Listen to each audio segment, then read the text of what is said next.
At 5 a.m., my phone buzzed, dragging me out of a half-dream.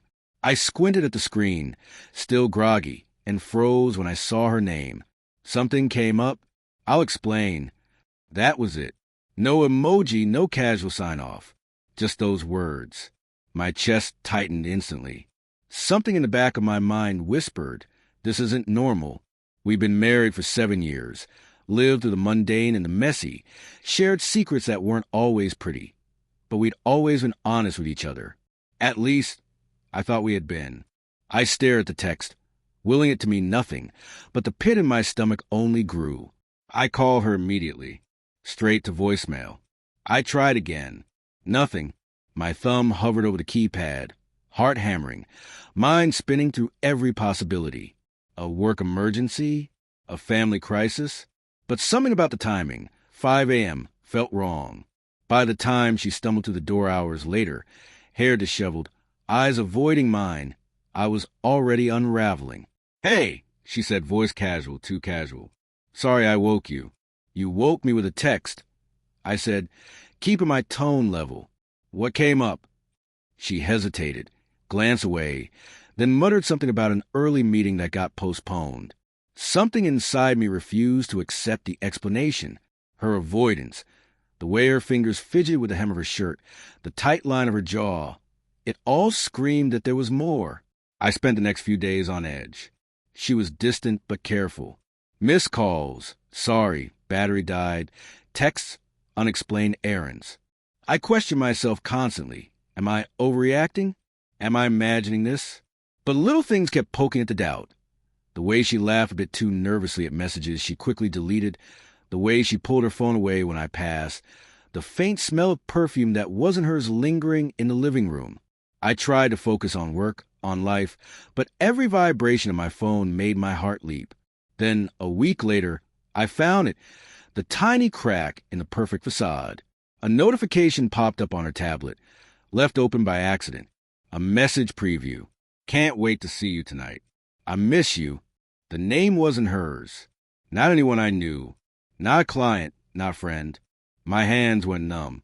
I stared at it for what felt like hours, unable to breathe, unable to think straight. Every memory of the last month replayed, each smile and laugh now tainted. Every late night she claimed to work late. Every weekend trip she said was with her mother. Was it all a lie? When she came home that night, I confronted her, trying to keep my voice steady. "Who's this?" I held up the tablet, like evidence in a courtroom. Her face went pale. For the first time in years, she couldn't form an excuse fast enough. She looked down, voice trembling. I didn't mean for you to see that." I wanted to shout, to cry, to shake her until she remembered what she had destroyed, but all I could manage was a strangled "Explain." She collapsed onto the couch, burying her face in her hands. "It wasn't supposed to happen. I don't know. I felt something missing, and it wasn't fair to you or me to lie, but I didn't think I could stop it once it started. I felt like the air had been ripped out of my lungs. Betrayal isn't just the act. It's the realization that someone you trusted, someone you loved, actively chose to hurt you. And there she was confessing but not apologizing. Not really. Just exposing herself in guilt and panic. I didn't sleep that night. I sat in the kitchen, drinking cold coffee, going to the memories of our marriage. Every tender moment now seemed fragile, every laugh a cruel joke. And yet, I couldn't just erase 7 years of life. I still loved her. I still wanted her. But I couldn't ignore the truth. The next days were tense and quiet. We talked in fragments, half-lies clinging to the edges of our sentences. I tried to understand her perspective, her guilt, her reasons, but understanding doesn't undo betrayal. I realized that love, without trust, becomes a hollow thing. Finally, I made a decision, not in anger, not in revenge, but in clarity. I told her, softly but firmly, I can't live like this. I can't rebuild on lies. I need to leave. She broke down, begged, pleaded, promising change, begging for one more chance. I wanted to believe her. I wanted to cling to what we had, but the truth had already poisoned the roots. Love without trust isn't love. It's denial. I moved out that evening, packed a few essentials, leaving the rest behind. Walking through the empty apartment for the last time, every photograph, every shared memento felt like a needle in my chest.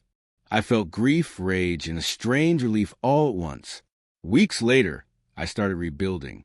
I spent mornings jogging to the park, afternoons working on long-delayed projects, evenings with friends I'd neglected. Slowly, the sting dulled. I still thought of her, still felt the pang of loss, but I also realized something important. The end of a marriage doesn't have to mean the end of yourself. And sometimes the hardest truths, the texts that come at 5 a.m., the confessions whispered through tears, are the ones that save you from pretending a life is whole when it's already shattered. I learned to breathe again, to trust myself, to hold my heart with care. And one day, maybe I'll allow it to open fully once more. But for now, I carry the lessons of betrayal with me. Love fiercely, yes, but never at the expense of your own worth.